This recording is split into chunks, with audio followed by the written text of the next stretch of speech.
मी कालही कार्यकर्ता म्हणून काम करत होतो, आजही कार्यकर्ता म्हणून आणि उद्याही कार्यकर्ता म्हणून काम करतो। तर मी स्वतःला एक मुख्यमंत्री म्हणून कधीच समजलो नाही।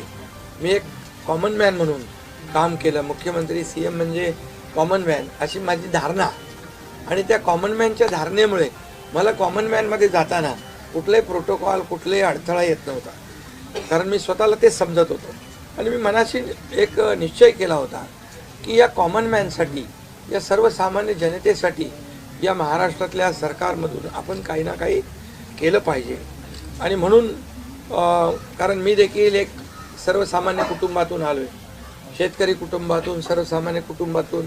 या जे काही सर्वसामान्य कुटुंबाच्या वेदना व्यथा मी पाहिलेल्या आहेत। मी भाषणात देखील अनेक वेळा म्हणालो, माझ्या आईचा विषय मी मांडला, पत्नीचा माझा विषय मांडला की कसे ते सगळे काटकसर करायचे आणि कसं घर